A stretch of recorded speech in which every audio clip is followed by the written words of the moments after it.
Hello, everybody, and welcome to Ring Post Radio, the only podcast that has slight technical issues before we start, but ultimately starts anyways. We'll figure it out as we go along. I am your host, Ryan Knightsey, and with me, as always, is the man, the myth, the legend, Scotty Edwards. Scotty, how are you doing on this fine Sunday morn? I'm annoyed as shit. It's a great start. A great start to any Yeah. podcast is technical issues. Yeah, this could be like one of the shortest podcasts we ever do, or it could just be a normal one. We'll see when we get there. Could get there right now. Like Yeah. that's the thing. The show could end in 10 minutes. Your We'll internet see. could crap out at any second, and we'll find that. And that's the sort of stakes that we want to set up at the beginning of the show. Yeah, I didn't know I was using McDonald's Wi-Fi today, but it seems to be the case.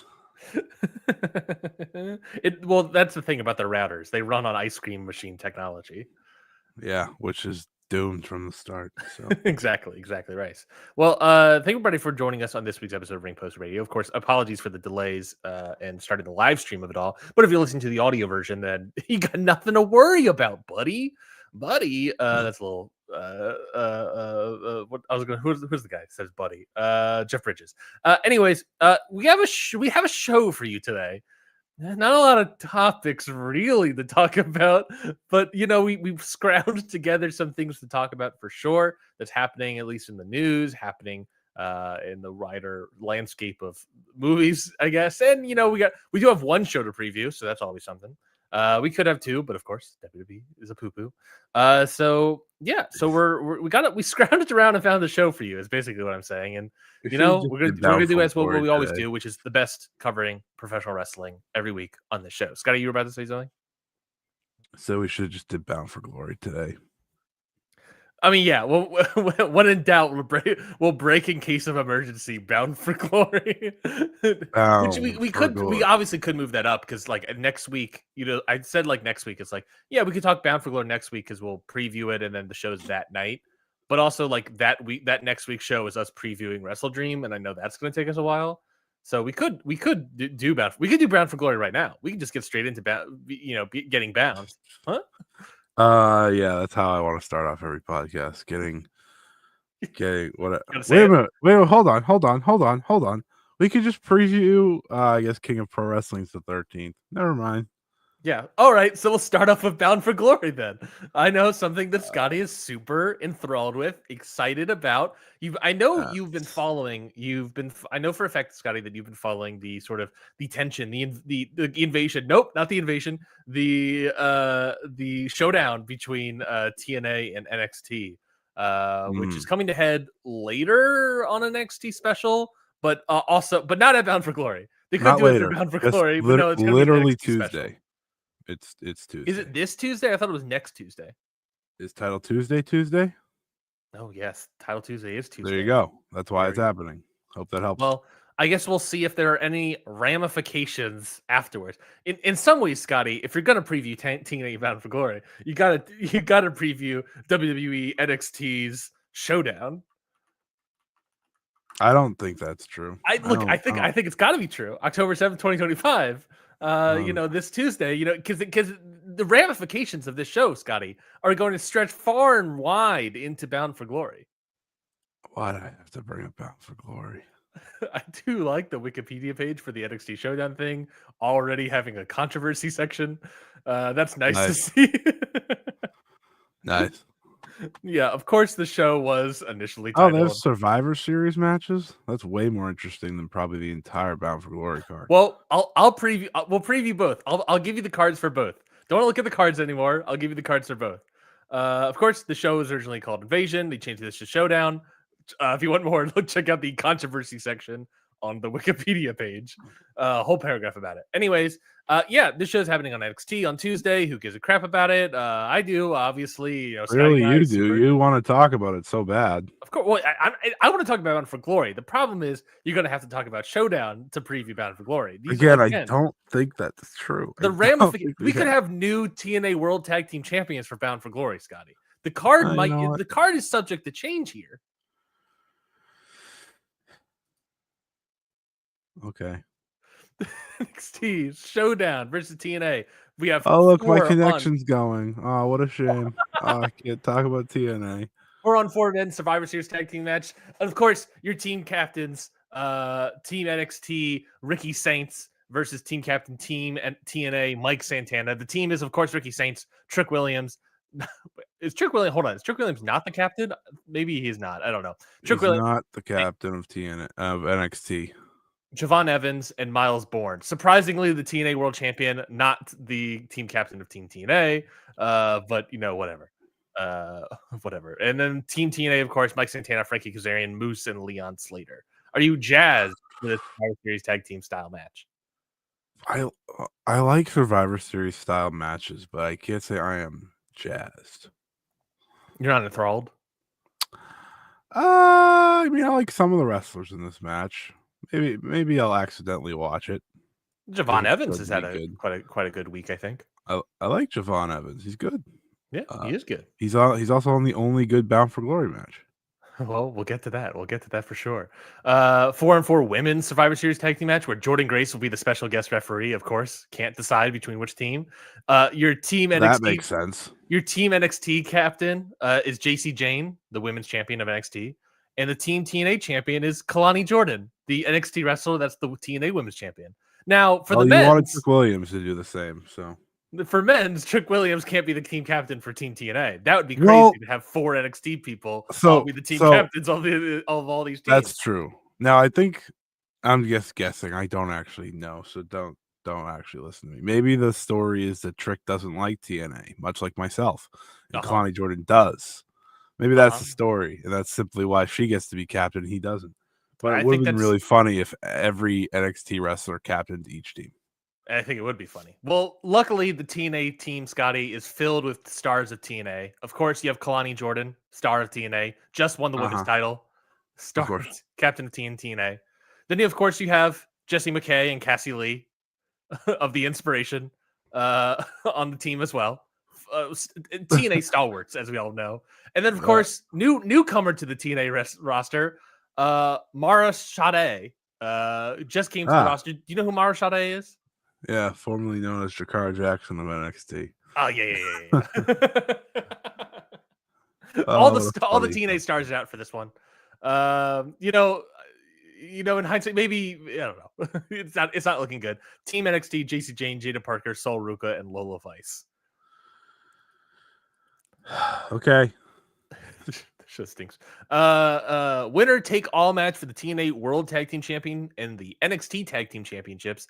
Everyone's been at ringside. It's the Hardys, Matt and Jeff Hardy versus Dark State, Dion Lennox, and Osiris Griffin. Scotty, give me the takes. Are you expecting the Hardy brothers to become dual world champions for NXT and TNA? Sure, why not? Yeah, I mean, I think it's if there was ever likely it's going to happen. If there was ever a TNA combo to actually win titles from NXT, it would be the Hardys. That's the only one. That's the approved. That's the only. It would be the least offensive in WWE's eyes. I mean, you could. The other least offensive I think you can get away with, honestly, is Joe Hendry beating like Ethan Page. Well, Joe Hendry, I don't think is contracted anymore. So. Oh really? To TNA? I thought I saw someone say he did a farewell, but maybe I'm wrong. Oh, maybe. Well, he's not even on the show, so don't worry about it. Oh, don't worry. I wasn't. Obviously, the main event, of course, NXT North American Championship, Ethan Page versus Mustafa Ali. Of course, a TNA stalwart. All right, just get to Bound for Glory. This sucks. Yeah, the show sucks. Let's be honest, the show sucks. Oh, yeah, because this next one's going to be so much better. Is it going to... Here's the thing. Can it at least be can it at least have TNA wrestlers on it? And I don't mean wrestlers that are TNA signed. I mean wrestlers that like have been around in TNA. I think like Moose, Mike Santana. Who else? Who else was on that card? Moose, Mike Santana, Leon Slater, Frankie Kazarian. I think those are the only people that really feel TNA. Ethan Page to a degree. I think there's the only people that feel TNA to me. You know? I mean, TNA is not a real... half the people that felt TNA left, so... I don't even know who's on TNA anymore. You just read off an entire card, then it all sounded like a WWE show. Well, I think that's part of the problem here. Well, they have Team 3D. That's TNA. Well, we'll get to Bound for Glory. Bound for Glory, of course, the card is you know Dust. who's also very TNA? Since Who's you that? asked for it, because you really wanted TNA, right? Uh-huh. You really I want want TNA TNA wrestlers. vibes.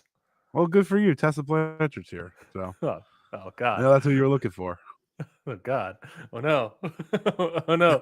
No! CMLL Zone, actually. Anyways, TNA Bound for Also Glory. CMLL Zone. So. TNA X Division Championship. Leon Slater versus Javon Evans. I mean, genuinely, that should be a That'll great be match. good. Genuinely, that should That'll be be great. good. That's if I had to look at this entire card, which I am, I would say if I were to pick one match to look at, it's obviously that one. I bet it's the only one I watch. That's probably true. TNA Knockout. No, that's not true. I'm watching that dreadful tag title match. I can't lie. Oh, yeah. Bully Ray wins. TNA Knockouts World Tag Team title match. The Inspiration, fresh off maybe their victory, probably their loss on NXT, versus the Elegance brand. Heather by Elegance and M by Elegance. Did you see that Dana Brooke just like ended her career? Huh? Yeah, No. so at the last TNA show, Dana Brooke appeared and said she can't wrestle anymore and was just relinquishing the belt. Really? And that's how Kalani Jordan ended up becoming champion. Oh, yes. I see her Instagram post as well. Yeah, I don't really understand what happened, but obviously wishing the best to whatever she's dealing with. But yeah, that's how they got Kalani Jordan as champion. Oh, well, that obviously stinks for Dana Brooke. I mean, Yeah. it has to have been some sort of medical thing. I have to presume something popped up. Who knows? Yeah, I don't know. Either way, obviously a bummer. That title match from that show really went two different ways for those two competitors at the time. Mm-hmm. Intergender call your shot gauntlet match. Of course, the winner receives a trophy and a Of contract course. they can revoke at any time within 1 year for a championship match of their choosing. Which Scotty, which NXT wrestler is winning this one? Great question. I don't know who's in NXT. Hold on. Let me name someone. An NXT wrestler, and keep in mind this is intergender, so the male and female wrestler is available to you. I don't know any of the men's wrestlers in TNA. I mean in NXT. So I have none. Can you name one woman wrestler? Yeah, JC Jane, who is already the champion and already held the TNA title. There you go. There we go. I think here's the other question about the intergender call your shot gauntlet. Is any NXT female or male wrestler going to fight any person of the opposite gender? I'm going to say no. I'm going to say hard. I bet they probably won't even put a woman's NXT wrestler in to avoid. Good call. Good call completely. I think that's totally plausible. Next up, singles match between Miller. 10-person intergender. Sorry. What was that, Ryan? I know. You stuttered. Tessa Blanchard, Gia Miller, CMLL's own Tessa Blanchard. Versus Gia Miller. What is there to say? I mean, what is there to say? I don't even understand how that's a match. Gia Miller, the announcer, the interviewer for TNA, now wrestling. On the biggest show of TNA's year, by the way. Yeah. Don't know anything about this feud. Don't care to know about this particular feud. I'm vaguely aware of some other stuff, but this one, who cares? Intergender Hardcore War, The System, Moose, Alicia Edwards, Brian Myers, Eddie Edwards, and JTC versus Order 4, Mustafa Ali. Order 4, but there's also 5 people here. Mustafa Ali, yes. Tasha Steeles, Jason Hotch, John Schuyler, and Special Agent Zero. What is TNA, man? I don't know, man. I don't know. This is one of the only all TNA matches, and you're just left being like, what? Excuse me? Is Scotty, I have to ask this question. Is Special Agent Zero going to get the TNA MVP of the night hat or whatever from the social media videos? Oh, yeah. I like how they gave that to Myron Reed, and he's not even contracted. by the way. I'm sure that guy would have enjoyed maybe perhaps a payday. Looking at cage match, it looks like Special Agent Zero is none other than, spoilers, folks, Bill Collier. Do you know anything about Bill Collier? I want to say he was on AEW Dark once. He was on it 4 times. My mistake. My apologies. Why the hell would you know that? Because I was a big fan of Dark and Elevation, my good sir. I'm a freakazoid as it was. Bill Collier. I don't know anything about Bill Collier. I don't I recognize this guy. You don't know Bill Collier, but his nickname's Big Time. Big Time Bill? My apologies, Big Time Bill, and you don't know who Big Time Bill is? Oh, that's obviously my mistake. Of course, that's Special Agent Zero. How could we forget? Of Order 4, of course. 5 people Big wrestling. Time Special Agent Zero. Then you got the TNA Knockouts World Championship, Kalani Jordan versus Indy Hartwell. Oh, God. Then you have... Oh, God. Scotty, save your groans, because next up, the TNA World Tag Team Championship for the final time, a tables match between the Hardys and Team 3D. I give the match a 33% chance of main eventing this show. I fully agree. I'm kind of shocked that the Wikipedia article does not list it as the main event of the show. Well, I'm sure they the idea is, Mike Santana will get his moment in the main event. It's like, will he though? Will he though? Are we sure about that? I wouldn't be sure. Everyone said that about Joe Hendry a year ago, and then didn't he lose? Mm-hmm. I do think, I think it's a shame it's just the tables match. Could you imagine if they just TLC? Well, this is a Sabu tribute match, Scotty. That's what this is gonna be. Oh yeah. Hope they make it out in one piece. That is my entire take for that match. I hate to say it, Scotty, but I forgot the show's happening 20 minutes away from me. Oh man. So get your tickets now. I'm sure they're sold out. I'm sure. Yay, bound for glory. Scotty and I both rushing to see how the tickets are doing for this show. Of course, it doesn't go to Ticketmaster. That's fine. I have it on Ticketmaster. This must be resell. This is from the arena itself. Quote, not many left for buy now $50 plus tickets, Scotty, for Bound for Glory. Yeah. At the, what is this? The Songas Center? Nailed it. Oh, perfect. Beautiful. I could buy a VIP lounge for $165. Hold on. $65 for a VIP? That's hold on. That feels like a steal. Give me 10. What? Huh? They don't have any. Oh, yeah, here we go. VIP lounge. Here I come. A lot of ringside seats available for this show. Yeah, I'm not going. Anyways, continue. This show on Sunday, you said? The show is next week on Sunday. That's even more likely I'm not going. Continue. Main event, maybe. Main event, question mark? The TNA World Championship, Trick Williams versus Mike Santana. Scotty, you and I have been following the Mike Santana TNA run fairly well. We've been a fan of Mike Santana's singles run in TNA. When TNA was its own product for a little bit. Yeah, fairly well is not true. How likely, one, is this the main event? And two, is Mike Santana actually winning and defeating Trick Williams? I'm going to give the main event chances of a nice 67%. So not 100. But likely. There's a likely. I give Mike Santana, I'll give him 51% chance. So he gives a majority. But I don't feel great about it. Why should I? Yeah.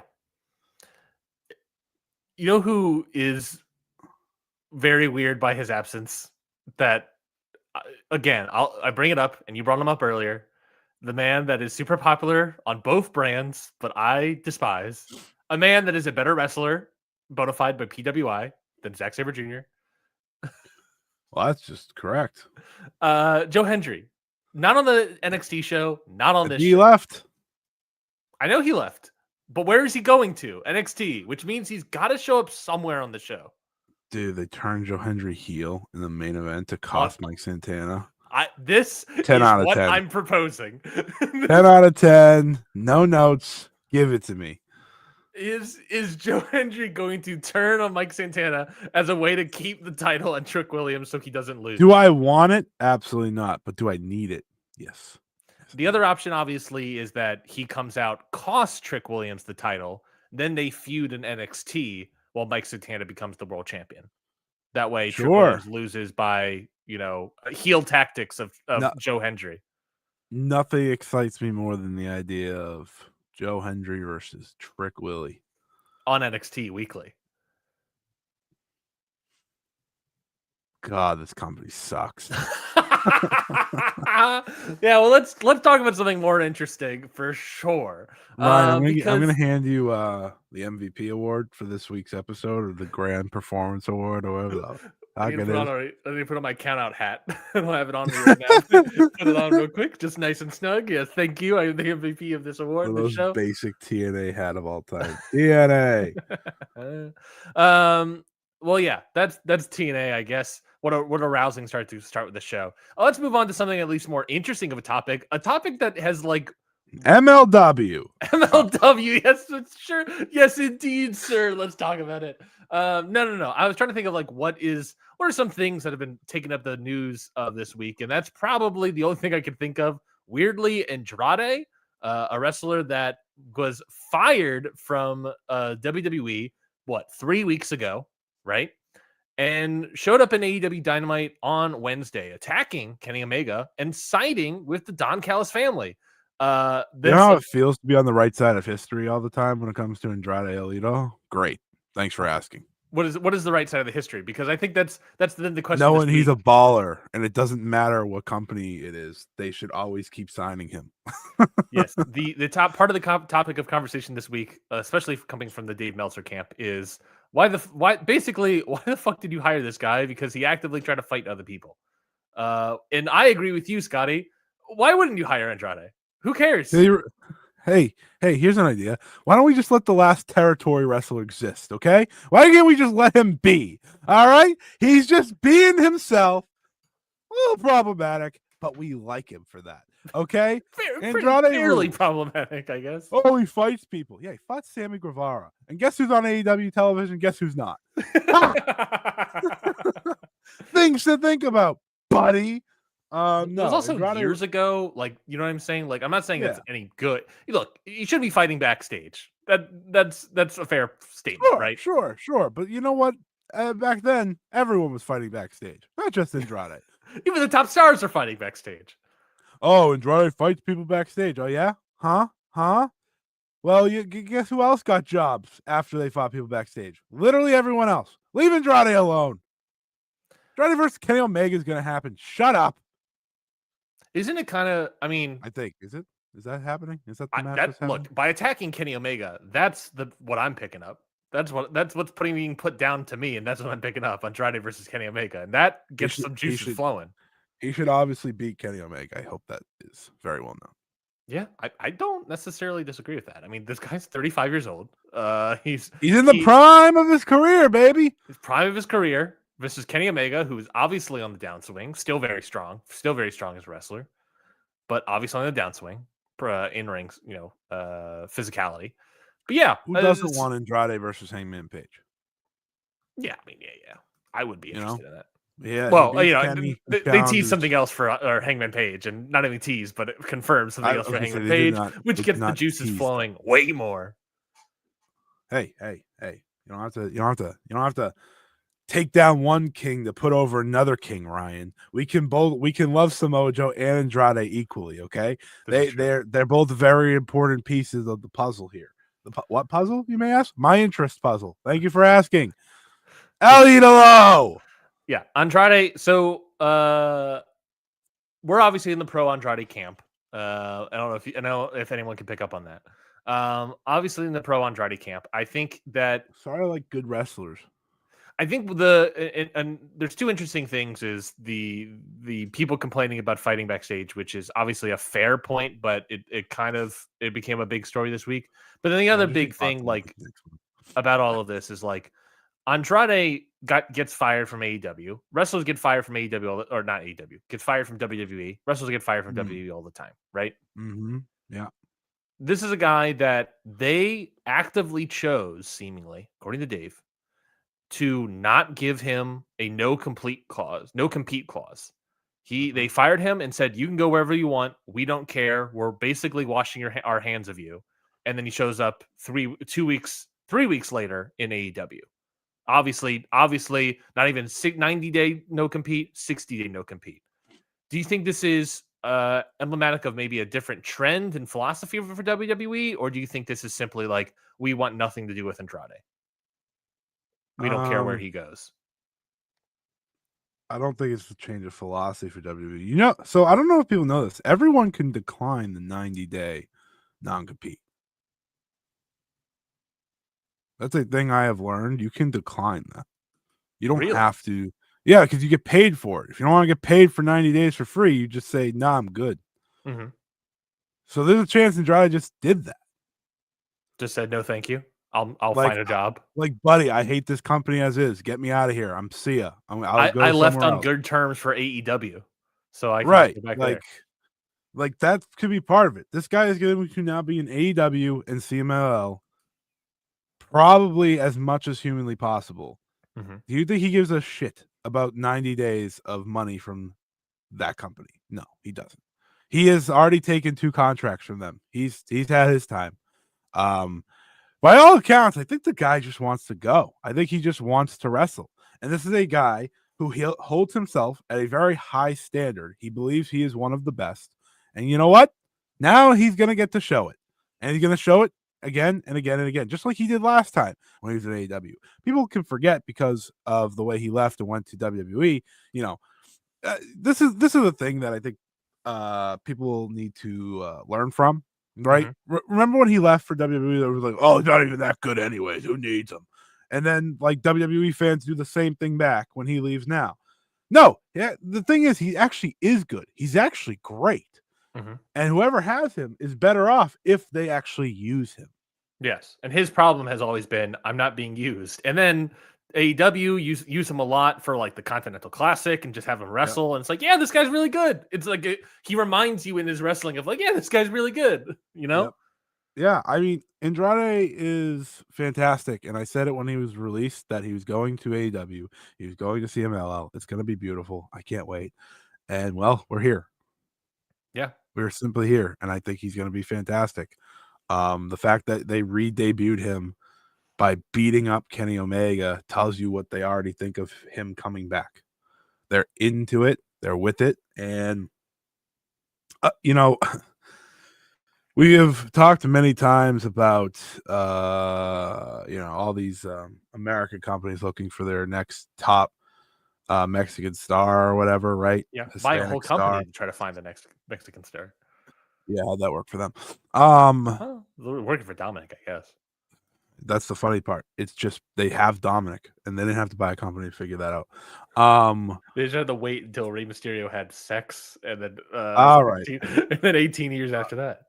Well, how did you replace Rey Mysterio? Oh, with his son, his progeny. But like for AEW, they don't need Andrade to be that guy. They have Bandito, right? We've talked about this. Yeah. But why not both? Huh? Why not both? And because here's the other thing. They're dipping into CMLL, right? Like Bandito is there pretty much every week now. Andrade's probably going to do the same. And I can't freaking wait. So WWE can cry about it. I like Dave, but he can cry about it. Andrade rules. Let the last territory wrestler exist. Thank you. And I think, look, I think a big part of him wanting to leave WWE, and if you say that you can decline these no competes and whatnot, is obviously the guy who wants to go.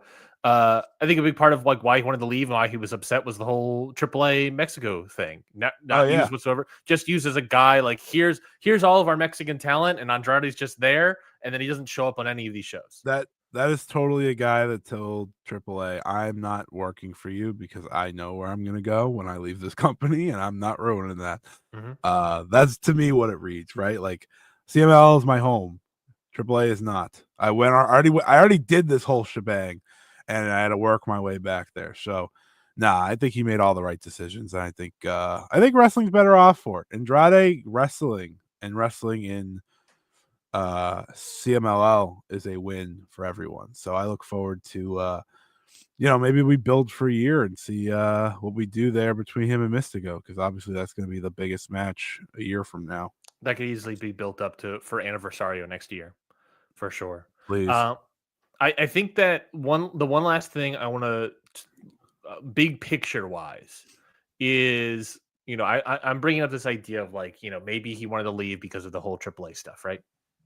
And I believe from Santos Escobar we are getting he also the clock emojis are out Yeah. for Santos Escobar as well. He also went to, people forget this, he also went to WWE because he wanted to be with his wife, who they are no longer together. So there's an argument that the marriage was possibly not doing well, and he wanted to be with his wife. I think that's just a rumor. That's just me, not even a rumor. That's just me presupposing, knowing that he left for WWE, and then like a year or two later, they got divorced. Like maybe things weren't great, and he wanted to fix things. I don't know. I don't know what happened with that relationship. I don't know anything. But yeah, what I'm trying to say is that, like, look, you have Andrade leaving and wanting to work and go to AEW. Obviously, could have gone anywhere. Goes to AEW. Who has a working relationship with CMLL, and obvious Scotty, AEW is working hard on attracting the sort of Hispanic audience, right? Yep. Then now you have also Santos Escobar in WWE not being used whatsoever, and doing the ticking clock emoji. Which, boy howdy, Santos Escobar in AEW gets my goat. But what I'm saying here is that, like, we saw an obvious push of Mexican talent towards WWE right before the AAA deal went through, right? We saw Andrade go over there. We saw Phoenix. We saw Penta. We saw all these guys jump over to WWE, and then the AAA deal got announced. Obviously, moves were being made. People were talking to each other. And now that it all shook out and a couple months into it, Andrade's flipping back over, right? Obviously fired, whatever went down there. He's flipping back over. And you have Santos Escobar doing the ticking clock emojis, which happens of all these Mexican talents of like all these like international talents of like, I want to leave. That's basically what that tells me. So I wonder if the goal was, we're gonna the rumor is that WWE is gonna buy. Conan's telling all these key people that WWE is gonna buy AAA and come over here, and they'll use you and they push you. Everyone comes to WWE. It doesn't work out, and now it's like, okay, well maybe I'll just go to AEW, a company that's actively cultivating more of their Hispanic both talent and audience, using CMLL, working with CMLL, and maybe not only can I work AEW, but I can work CMLL a bunch as well, and work in Mexico as well. Something that maybe these talents like Andrade were interested in doing when going to WWE. A bigger paycheck and to work in Mexico, great. And then it didn't happen. So maybe I'm saying, is there something big picture of we could see this sort of flow state back and forth between AEW and WWE with Mexican talent? Are we going to see more Mexican talent leave WWE and head to AEW? I mean, if you have no interest in doing the AAA thing, right, then I expect you, because that's where they're going to stick a lot of them. Clearly, that's what they've been doing. And some people, and when it comes to wrestling in Mexico, there is a lot of loyalty for these guys, even while being in WWE or AEW, there's still a lot of loyalty of why this one won't work, this promotion, and this one won't work, that promotion. And I think now a lot of that loyalty is kind of gone because just WWE owning it, right? Yeah. But at the same time, and there's not a lot of loyalty to AAA to begin with. But at the same time, there is a lot of loyalty, or a lot of people way more interested in just being in CMLL, seeing what they're doing, seeing their business. And I think that's the interesting part moving forward. Will El Hijo del Dr. Wagner Jr. Ever make it in WWE? Like, will he ever truly succeed? I don't know. That's like the main guy you kind of look at in that role, but there was loyalty there to AAA, and that's why he went there. And he didn't sign with WWE, but he ended up having to in the end. So, like, that's the fascinating things that are going on now. And yeah, I think funny enough, in the end, CMLL is the ones that's going to win a lot from this as well, which is great because um I enjoy CMLL. I don't really enjoy the WWE's version of Lucha Libre in AAA. And hey, guess what? I didn't really enjoy AAA anyways. So there's that too. But yeah, I think Andrade might start a trend here, but he's also Andrade. He's one of one, Yeah. truly, in many, many ways. So we'll see. We'll see how that all plays out. Yeah, fully agree. It's either a trend that's starting with Andrade or it is just Andrade being Andrade. Both things more than likely true. Both things more than likely could happen. I guess we'll find out. As time will tell.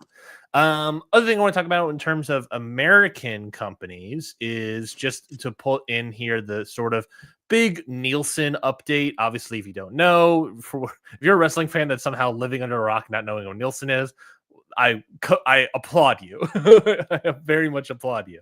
Basically, I wanted to give this update. It's more of a business update for all American companies here. Is that Nielsen is updating their TV ratings? So they measured all their analytics and whatnot for their ratings through a panel method. Now it's big data plus panel is what it says. Their new methodology. Basically, what it is that big data and panel national TV measurement combines Nielsen's unique high quality representative panel measurement, which is what they've already been doing, and adding in basically like satellite set-top boxes and smart TVs. So they're adding basically more things. It's going to be more minute information. We're already getting like some reports or some data with this new measurement, Scotty. And the interesting thing about it is that pretty much all sports is up. TV generally is kind of up, but all sports pretty much is up.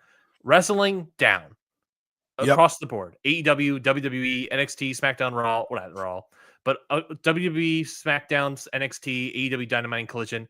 All of the wrestling is down. And the important business part of this, obviously, is that the moneymaker for both of these companies is so much the TV deals. And now you have a new measurement collection, I guess, with Nielsen. And it's still early stages. We'll see how things shake out. But we have this new Nielsen collection data where wrestling is now down in viewership across the board. Why was it above than what it should have been before? Why is it properly now being down and whatnot? Who knows? I don't know. Something about. Why don't you know? Well, what it says to me is that you're throwing in smart TVs, and people that own smart TVs are the kinds of people that don't watch wrestling. Right. So you would argue maybe younger folks, people that own smart TVs, right? But to that effect, what is happening there? I think every TV is a smart TV now, but that's fine. Well, it's more so that like the smart TV is you're watching cable through that versus having a cable box attached to it or a satellite dish attached to the TV. Your TV could be a smart TV as well, Scotty, but it might not have the hookup for cable or satellite. Either way, wrestling is down altogether. And when wrestling is judged based off the merits of its television ratings, and now it is going to be suddenly down across the board comparative to all of the rest of sports, this might not be the bubble that bursts for all sports properties. It might be a bubble bursting moment for wrestling as a whole. And that is something that is going to be very interesting to watch. Obviously, both of these companies, AEW, WWE, are not necessarily going to have any sort of TV deal coming up anytime soon. I think AEW would be the first one, right? Because I think they had a 3 or 4 year deal, whatever it was. Look, if anything, the company that has the next TV deal that is currently in negotiations to have a TV deal, Scotty, is TNA. Speaking of them, they're saying that they're going to probably announce something very soon because the people they're discussing, apparently they're discussing with somebody, and their plan is to have a TV deal somewhere at the beginning of 2026, in which case they'll have to put something together and announce it fairly shortly, maybe the next month or so. right? So, but they're the ones that they are currently actively in TV deal negotiations with somebody, whoever that may be, at a moment where TV ratings have suddenly dropped, have suddenly fallen with this new measurement. So I think it's an interesting business change that could be coming up.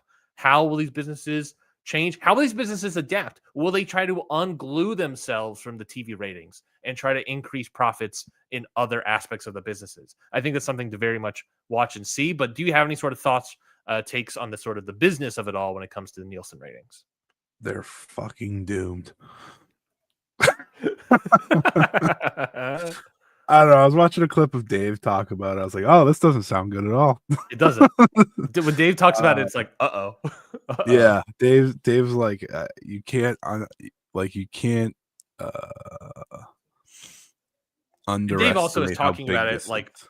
from getting news from AEW and WWE folks too, you know? Yes. I think they're all screwed. So you know what this tells me though? What's that? Going to Netflix was a very smart choice. That possibly that might have been a very smart choice. And you know, to a degree, AEW going to Max, obviously. Right, that To a helps certain them, degree. right? That's how I watch it. Fun fact: I watch AEW. Now I don't watch it live.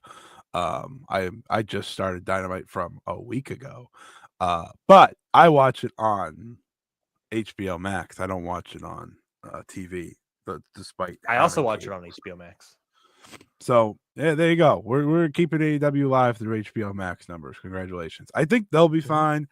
I think WWE will be fine, but at the same time, you know, they're all well. You know why they're going to be fine? Because they just all signed new deals, so none of this matters for quite some time. Yeah. But it is interesting moving forward to see like where those numbers are, especially with everything else in like television going up, and then just like wrestling all being like, help. Every football and basketball and all these sports and whatnot immediately increase, right?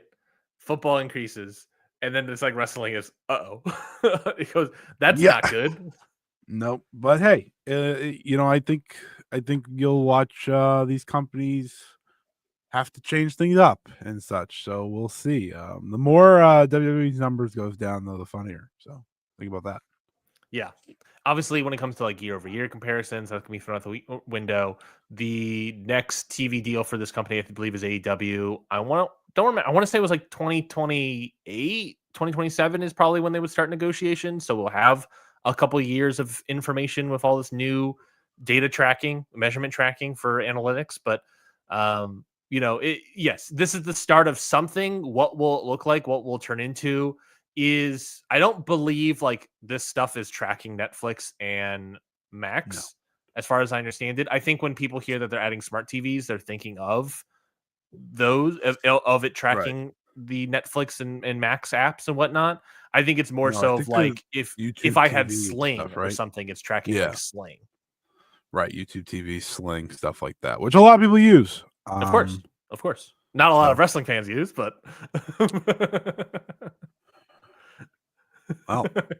Well, I think you look at like a show by show basis. So for like Monday Night Raw, it doesn't affect them. They're on Netflix.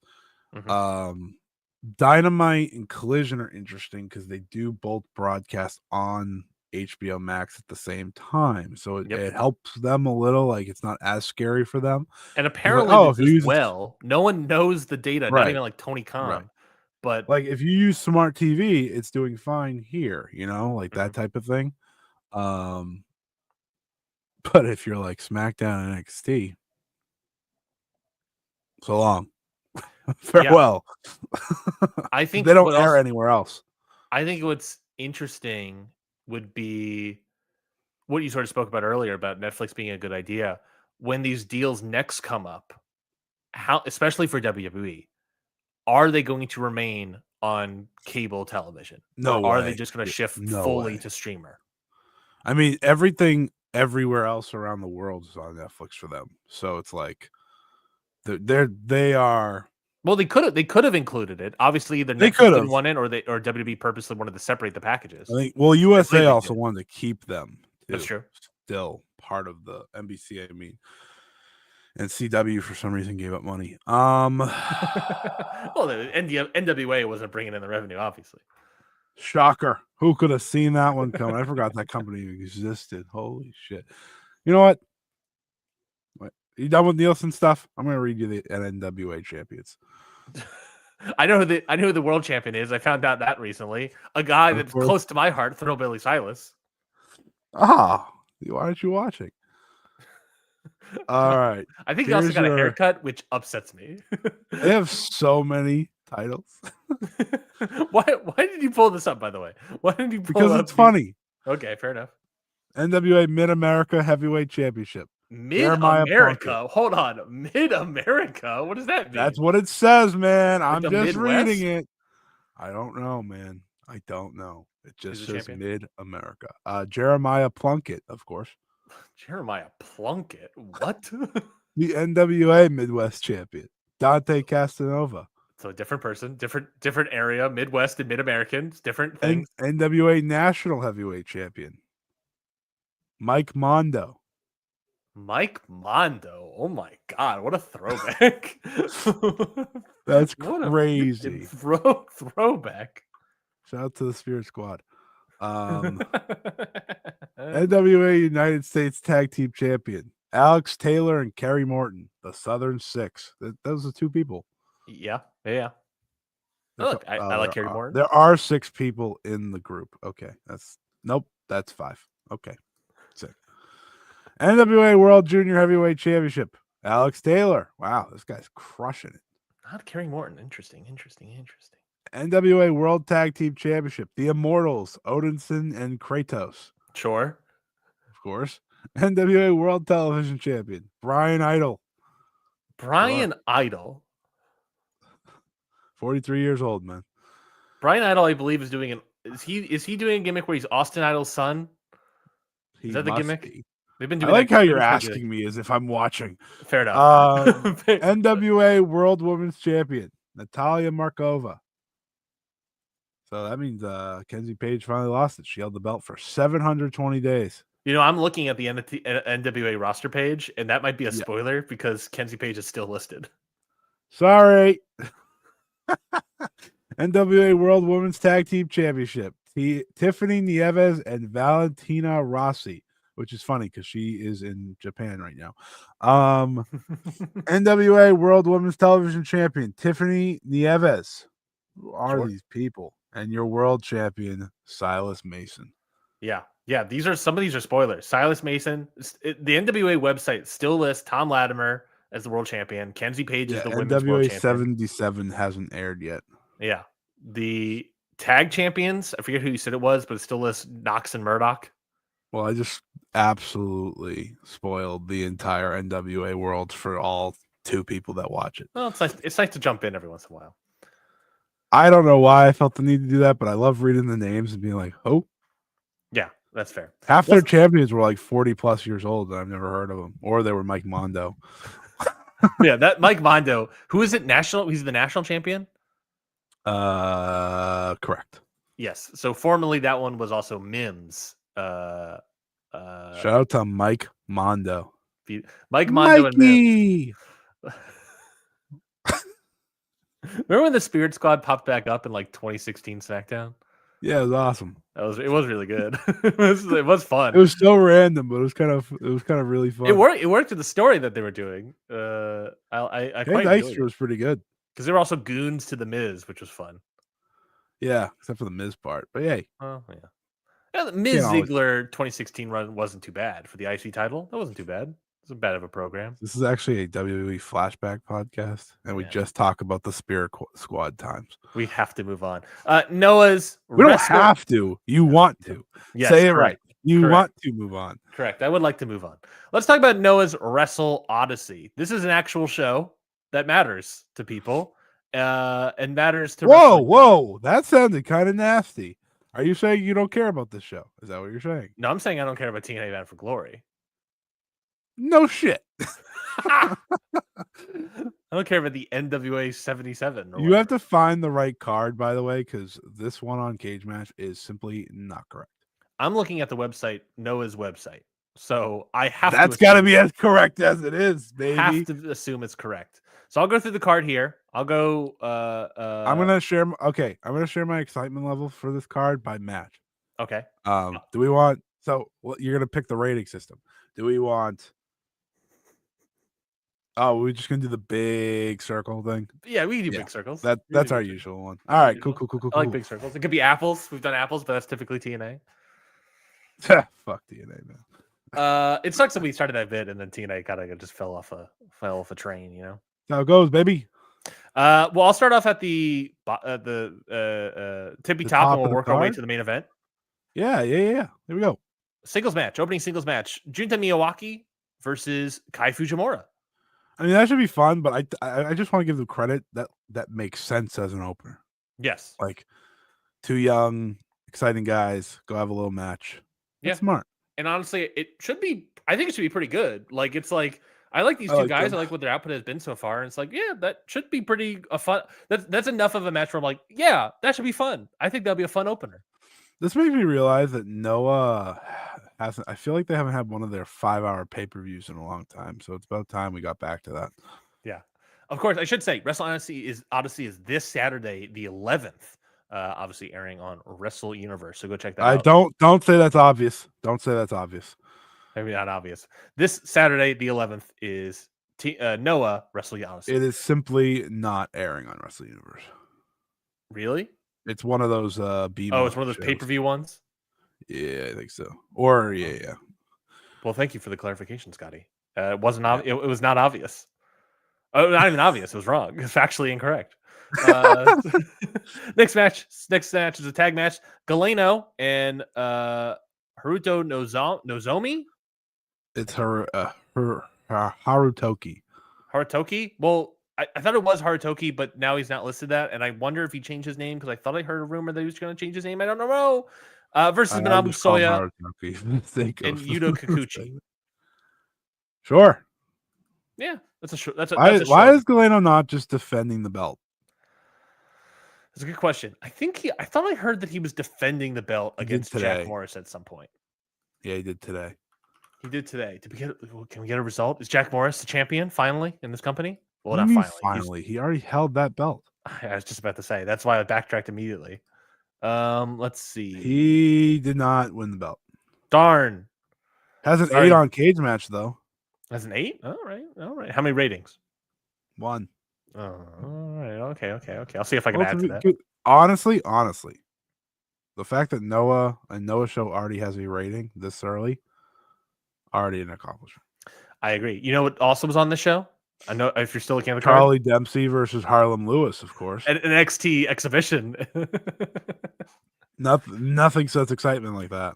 Well, speaking of excitement, Noah versus NXT, Jack Morris, Ulka Sasaki versus Charlie Dempsey and Harlem Lewis. Who's Harlem Lewis? Maybe asking. I don't know. Stop asking me. I saw someone say he was on one of the other shows that they do. So LFG or Evolve. Level up. I just want to make this point real quick before we move on. WWE's doing this thing where they're sharing a lot of talent lately, right? Like TNA gets Trick Willie and Kalani Jordan and who's the other person? Javon Evans, right? Javon Evans, yeah. Noah gets Charlie Dempsey. Team 3D. Sure.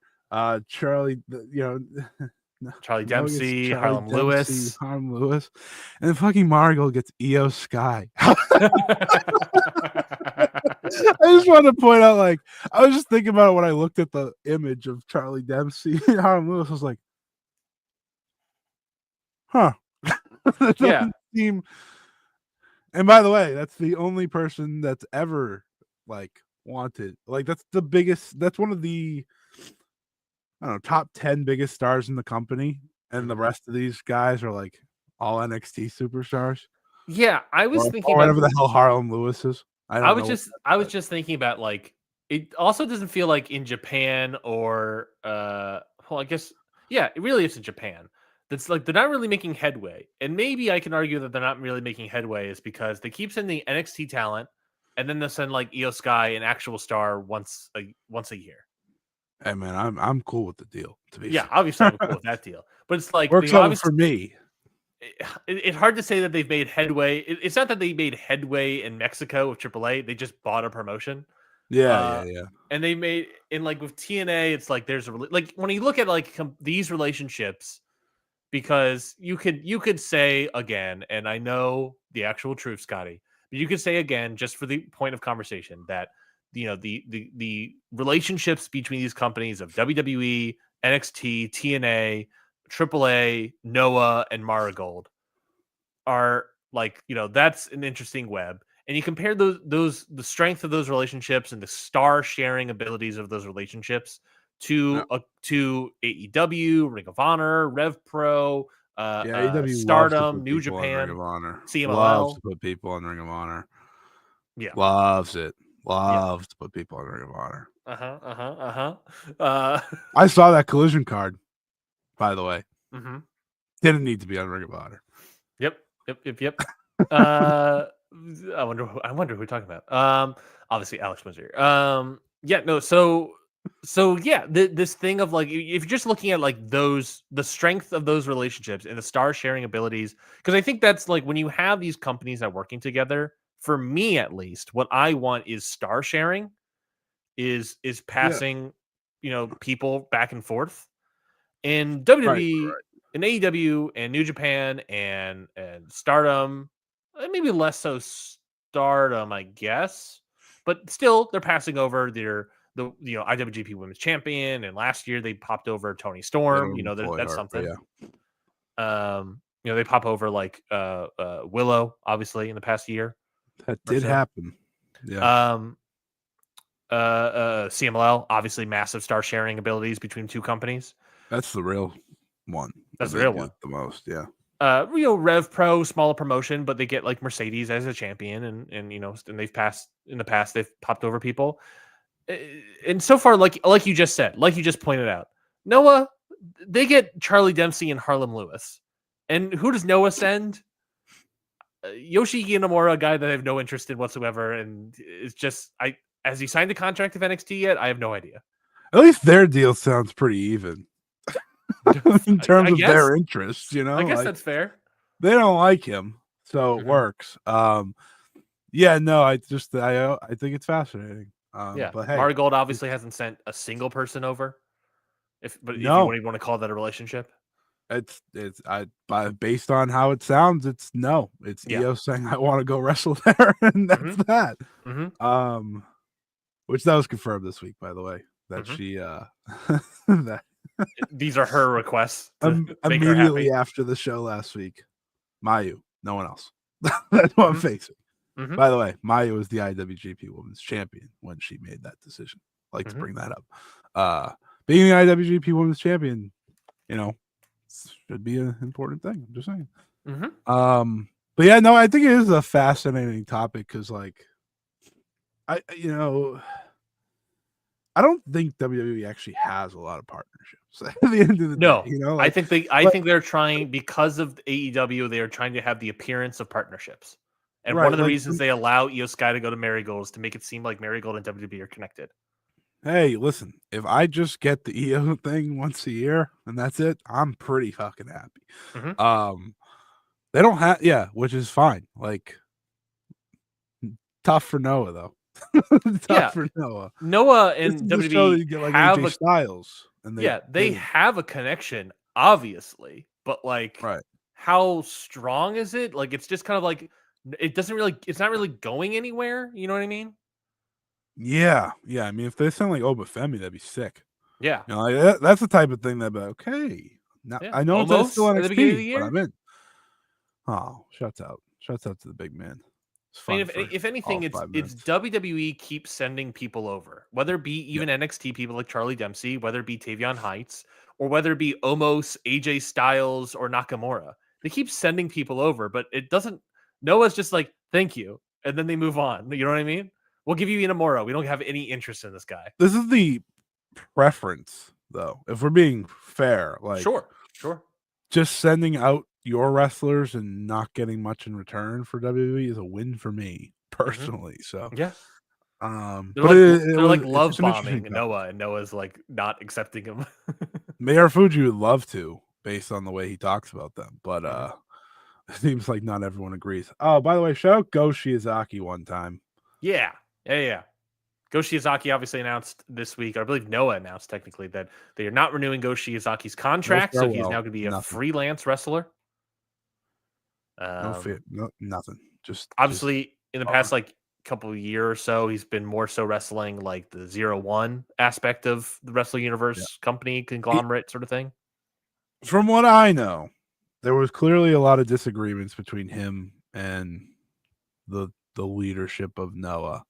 That's Yeah. why he had his Team Noah Mhm. Limit Break show, and that's where he wrestled. Yeah. So that we could try to make that work. Now that's obviously not a thing. But here's what I'm in for. I know who the All Japan Triple Crown champion is now, and I know who Go Shiozaki is. Let's just make it happen, you know? Yes. We on this show, I mentioned the idea of top stars of companies moving to other places. Yeah, you did. And Go Shiozaki leaving, obviously like a former top star. Nowadays, not really. But a lot of it has to do also just like injuries that Go Shiozaki has developed, and obviously his physicality. He still has the heart and determination in the fight, obviously, but just like Kenny Omega, his physicality is starting to creep up, and he's starting to lose a lot of it, a lot of the steam. So where is he gonna go? Is he just working freelance? Is he going to New Japan, which would maybe be a good idea, maybe not, I don't know. Is he going to go to All Japan, a company that may or may not be able to pay for him, but does that matter if he could still wrestle at a high level for a company? Right. Maybe, maybe not, I don't know what Go Shiozaki cares about. But yeah, Kento Miyahara versus Go Shiozaki, Scotty, would be the most interesting. It would wake up All Japan in my eyes significantly. I didn't even know Wake up Kento All Miyahara Japan. Should became the wake me Triple up. Crown champion earlier this month or the last month or whatever. Yeah. And it's been so sleepy for the promotion. Their tag champions are Zion Quinn and a former almost New Day member that Yeah. got kicked out of the company because of, if I'm not mistaken, sexual harassment issues or some sort of Something bad bad. issues, something bad. Yeah. Go Shiozaki popping up in All Japan would wake me up significantly. I actually do hope he stays a freelancer and dips and dives inside these other Puro promotions. Mhm. But I'll take him anywhere, quite Yeah. frankly, because boy, oh boy, it is bleak. Maybe okay. Hold on. Go No, Shiozaki never versus mind. Tetsuya Naito. Huh? Huh? Huh? Where? Where does it happen? I don't know. Pick a promotion that's willing to pay for them. Okay, let's start a promotion just and get the money together just to do that one. Just do that show. Deal. Fuck yeah. It will be a one match show. Fine. Well, we gotta throw Bushi a bone. Yeah, that's true. We'll have Bushi versus We'll do it down south. We'll get Adam Priest versus Bushi. There you go. Done. Yeah. I mean, there's also something about that where it's like, oh, hold on. That could That be might pretty be good. fun. Yeah. Shouts out to our 2-match show. Go check it out. Go check it out. It's Ring Buzz Radio presents. It's going to be called Los Ingobernables de Go. Los Ingobernables de Go. Okay. Go. Shiozaki. So good. So good. It's just you put it in parentheses. Shiozaki. Yeah, can't wait. Go check that out. Yeah, that would be fun. Go check that out. Go check it out. Coming to a theater near you. Dude, Puro stinks, but I do like this show. I actually think this show's good, so we should probably finish. Yes, we should. Do you have any? It doesn't really sound like you have any big circles yet. No, but hey, interest. It's the undercard of a Noah show. Listen, Yeah. okay, like maybe a small circle in that first match. Yeah, I might watch the Noah versus NXT match out of sheer interest, and also like asking myself, why is Charlie Dempsey signed to NXT? This guy was a young lion at one point. There's never been a more clear thing of like, William Regal really wishes his son could just leave, like go do this full time. Mhm. So very clearly, because He believes his son should get Japanese training, yet Yeah. he told his son to sign up for NXT. So Yeah. while he was a young lion. Yeah. I don't understand it. Well, I believe this is supposed to be a 6-man tag. I don't. Oh no, it's a tag team match, and then it's just Ozawa's just there as well. Gotta get him on the card, baby. So you have Tetsuya Endo and Hayata versus the team of, get this, Takashi Sagura, team rules, and Shun Skywalker, Dragon Gate Shun Skywalker. I'm gonna stupidly watch this match just because of that. Yeah, this match. Can I just give a big circle to a team? Oh yeah, big circle on the Godfather and Big Shun. Yeah, with Ozawa just in the background being crazy, with Shun being crazier, and Takashi Sagura being the straight man of this group. I kind of like the idea of those two. You know, Shun Skywalker could learn something from Ozawa, like, I don't know, being interesting in the year 2025. Being a draw.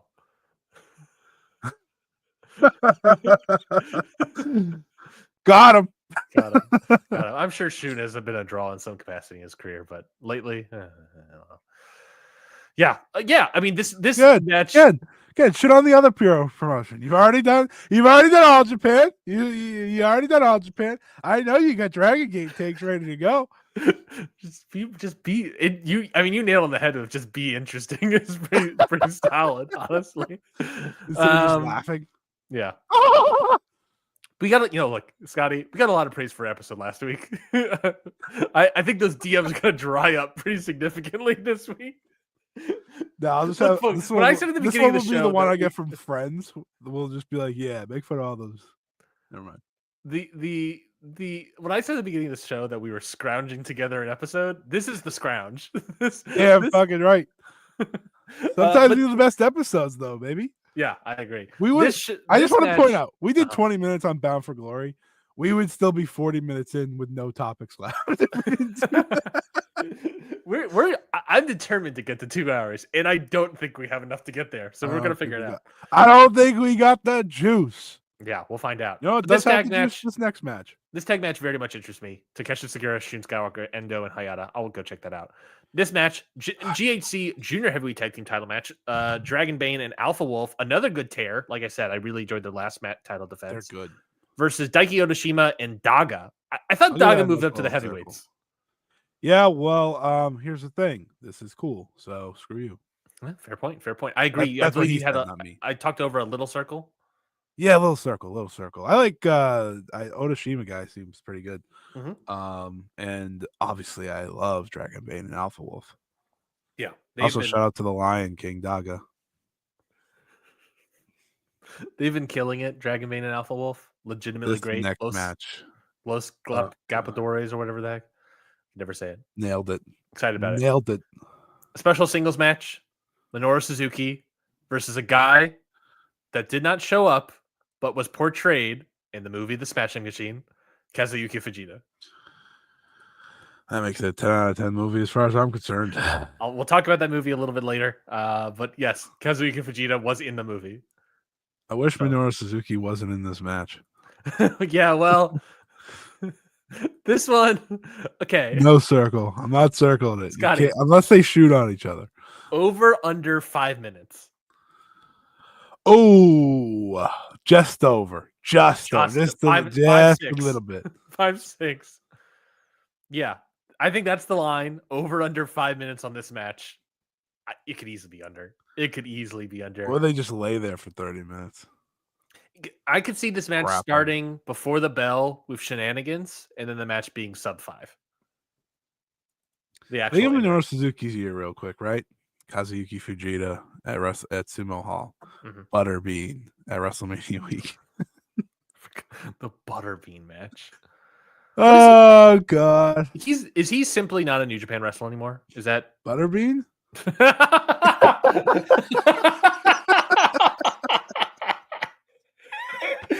Yeah, Scotty, Butterbean. I'm asking about Butterbean. Is he not a New Japan wrestler anymore? Oh, we have fun here, folks. Oh, God. I had that ready to go too. I'm so proud. It was so genuine. Butterbean? No, Butterbean is no longer a New Japan Okay, wrestler. my apologies. My apologies. Minoru Thank you for the Suzuki clarification. also not a New Japan wrestler anymore. There's what is he mainly in? Been DDT this year? Yeah. Oh. Special tag team match here. Nice little match here. Popping in for his last road. Hiroshi Tanahashi and Kaito Kiyomiya versus Masamicha. Naomichi Marufuji and Kano. Dude, the minutes Marufuji's not in there, big circle. The moments he is, I'm going to hide. Well, you're obviously going to get the moments of Marufuji versus Tanahashi, obviously. Yeah, they could just stare at each other and then tag out. That's cool. Yeah. Kano versus Tanahashi, it's like, oh boy. Kano by kill this man. Fun. That's fun, yeah. That's interesting in the sense of like anything could happen. Someone could die. Jesus. Yeah, no, this is a fun. I think this is a fun special match. Nice little bit to last road of Tanahashi. Nice to see him here. We'll see. Yeah, we'll sort of see how it goes. I think it should be a nice little match. What is it? I think this match is also third from the top, so pretty solid.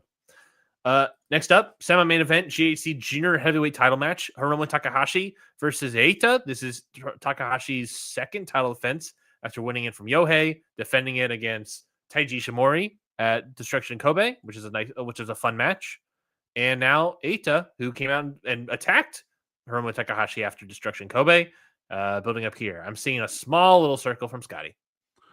Yeah, Hiromu's been doing good work, and Eita seems pretty driven, so it could be a fun match. I mean, this is probably Eita's biggest match of his career in terms of two of the best junior heavyweights, from their generation. Now facing off in Noah of all places. It's funny because they're known for other places, and this is where they collide. So. Dragon Gates and New Japan colliding in Noah, as we all expect. Did you know?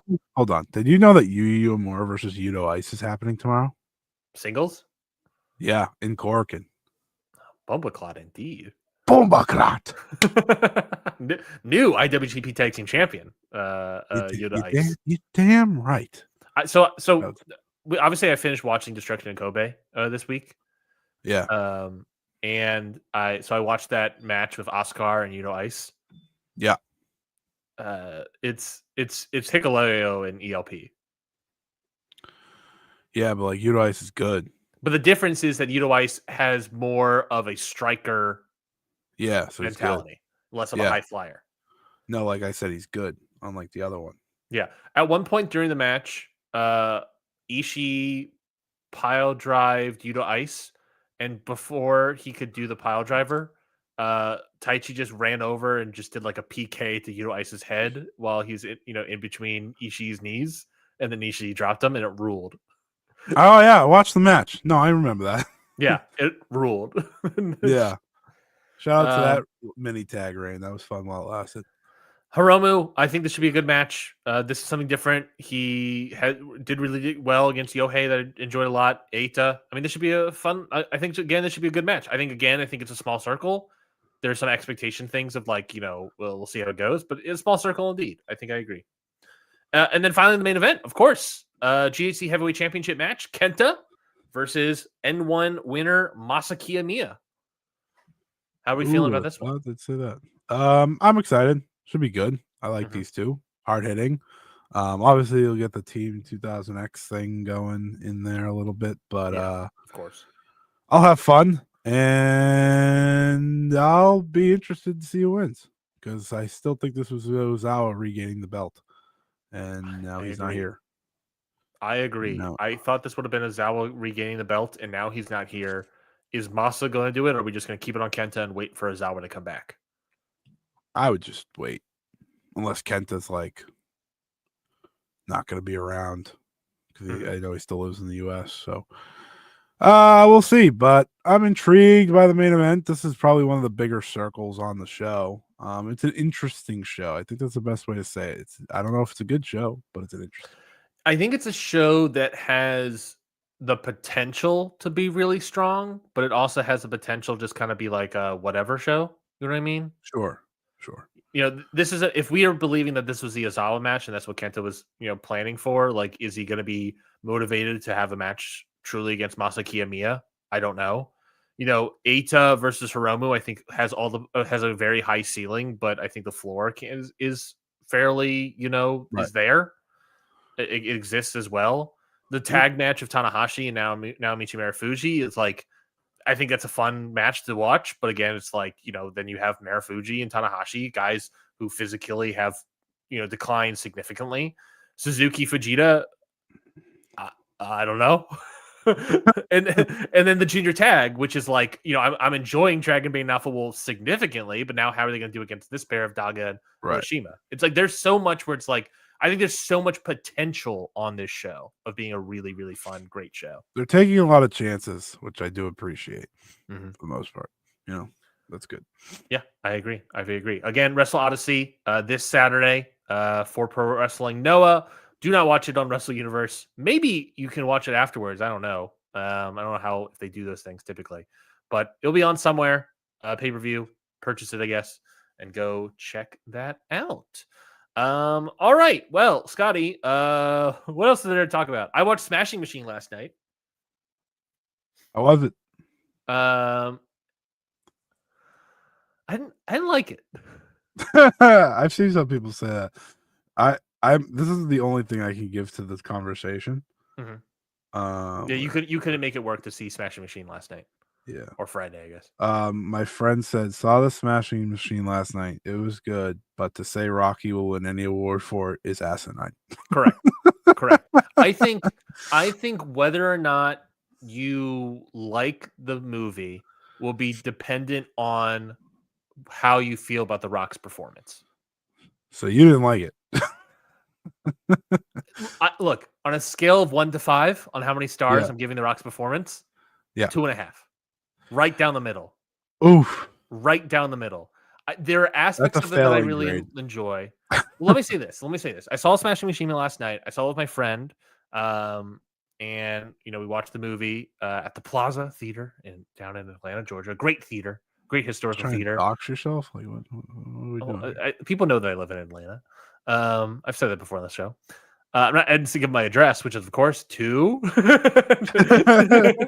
But great theater, very historic theater in Atlanta that almost didn't stop existing in the 70s. But you know what turned it around? Porn. But great theater. The movie directed obviously by Benny Safdie. Uncut Gems and Good Times and I hate Uncut Gems. What was the Nathan Fielder show? The Curse on Showtime. A villain of Happy Gilmore 2. Must we forget?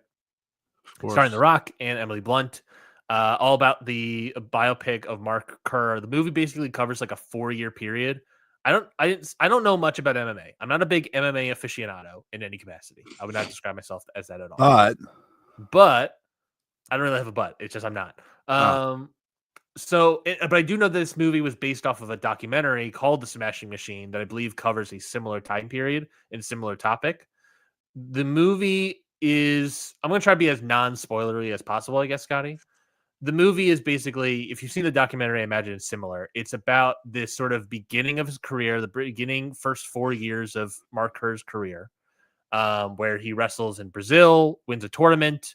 He goes on to become like 11-0, loses. His life kind of unravels a little bit from there.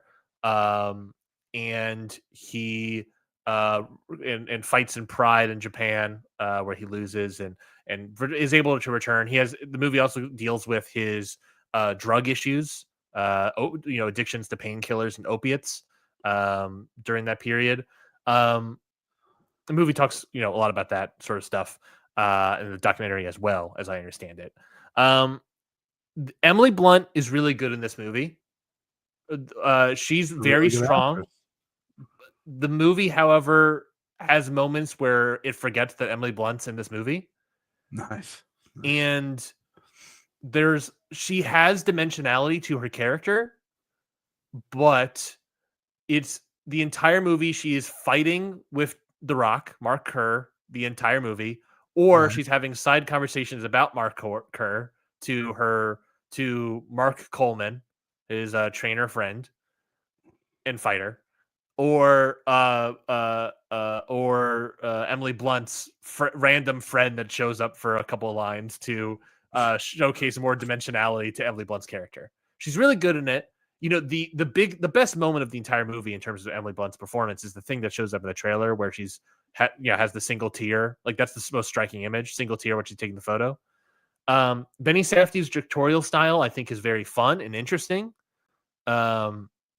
Very documentary. It's basically like just it was shot like a documentary, and it kind of just feels like they just remade the documentary without seeing it. With like The Rock and Emily Blunt. The Rock. But it definitely has that sort of vibe of, you know, several moments where they're just like showing interviews of like Mark Coleman being interviewed by a Japanese reporter. It's like, that just feels like it could have come from the documentary. It's just like a lot of things like that. I think those are the strongest parts of the entire movie. I think The Rock, I think his voice is good. I think the prosthetics help him out a lot. His voice is like very soft and like a little like off-putting to a degree, because based off like, this is a very soft, poetically well-spoken guy that is also massive that can kill me probably if he wanted to. And you know, just like this built dude, I think his performance there is really good. The thing that destroys me about The Rock's performance here, Scotty, is so obviously not this as good movie as John Cena. Oh, okay. not as good as John Cena in Peacemaker. Peacemaker, probably. I haven't seen the Peacemaker. We've had this conversation, I think, before. Yeah, it's pissing me off. I'll watch it. Fine, I'll watch it. Jeez. So the thing real about wrestler actor, God, I mean, he's no Batista. We can all agree. hey, He's no John Drew Cena McIntyre in the Highlander. John Cena needs some goddamn respect. That's all I'm saying. Look, I'm not saying he's not a good actor. I think at this point it's Batista, Cena, Rock. You know, Drew McIntyre, Roman Reigns in Fast something. No, Hobbs and Shaw. And then Street Fighter, and eventually Street Fighter. Wait, Hiroki Goto is actually above most of them. Hiroki Goto is going to beat Batista. I can't wait for that. Honestly, I cannot wait to watch the movie of Hiroki Goto showing up. I think that's going to be so fucking fun. It's gonna be so bad. It's good. Yeah. So the thing about The Rock's performance is, and this is the defining factor of why I didn't necessarily like his performance. So obviously a big part of this movie is this guy, he can't visualize, intellectually discuss, even like consider the idea of losing. And then he loses in arguably the worst way possible. He loses his first bout by illegal strikes to the head, illegal knees to the head while prone.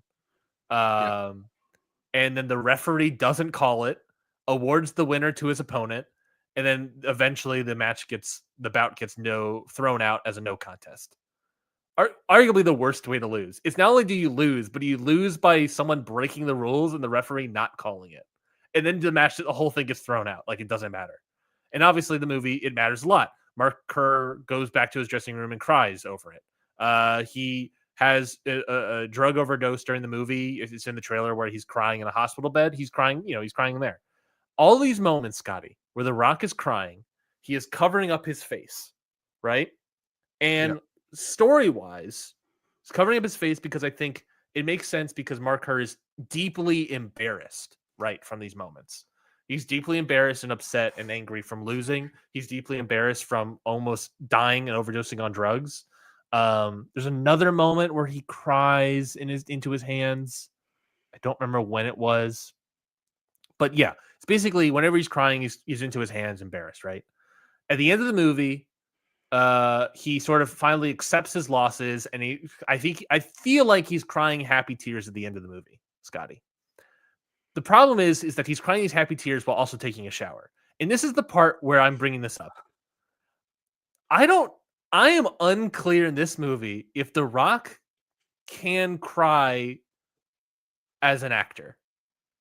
And and to throw that in here, Scotty, I don't know if that's a physical thing he can't do or a political thing he won't do.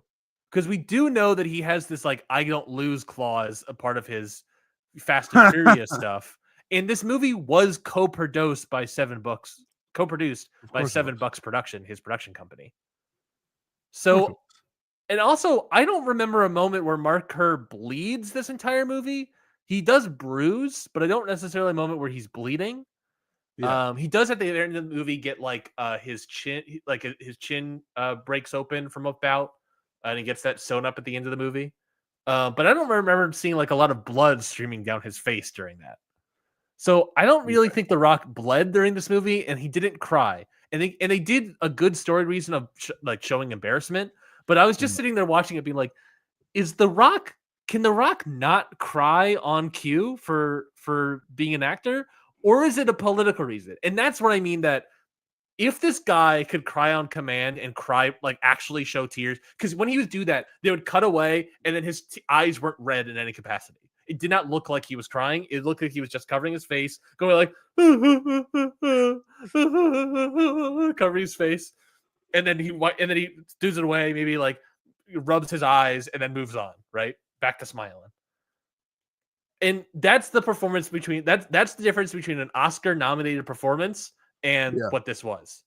Is this guy was he was unwilling. I think The Rock was unwilling to go there fully, and it was frustrating to see.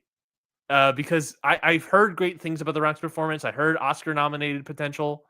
I think, look, if I think this ultimately, like, I think this movie is like, if there's an empty slot in Best Picture or Best Actor or Actress that you could throw in Emily Blunt or The Rock or the movie itself, but I think there's too many movies that are probably gonna be better than this, especially by the time the end of the year. You have another Safdie, the Marty Supreme movie. You have a Guillermo del Toro Frankenstein movie.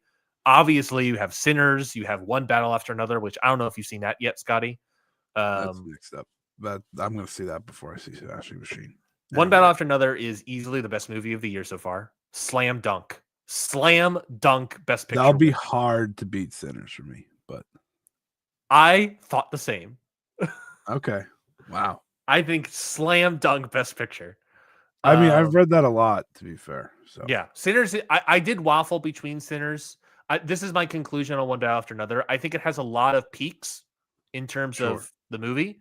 Sinners has a highest peak with the sort of music scene, which is unbelievable. Yeah, I'm excited to see that. Yeah, highly recommend that movie. Smashing Machine, would I recommend it, Scotty? I think like someone like a wrestling fan or especially like an MMA fan would find it enjoyable. I think you would be interested in it. Would I say rush out to a theater to go see this movie? No. I would say watch it on a streamer. It didn't seem like a theater movie to me unless it was like way better than it sounded. Yeah, it turns out to just been like, yeah, I would watch this on a streamer. I think you could watch this on a plane too. Out of the combat sport A24 movies of the past couple of years, Iron Claw wins. Oh, yes. Yes, which I kind of expected to be fair. Well, this is the thing, and talking movies here, Scotty. I don't know if you have any opinions on biopics in general, but this movie Smashing Machine felt very like just bog standard sports biopic. Yeah. And another thing that frustrated me about this movie is I was sort of left with, I was unsure why this movie was made and why the story needed to be told. Because the movie the movie presents like Mark Kerr as a pioneer, or it says that he's a pioneer in MMA. Yeah. And he certainly is. It doesn't necessarily come across like a pioneer. He comes across as a guy that happens to be there at the right time. Yeah. Basically, it's like you only see, I think, 5 bouts in this movie.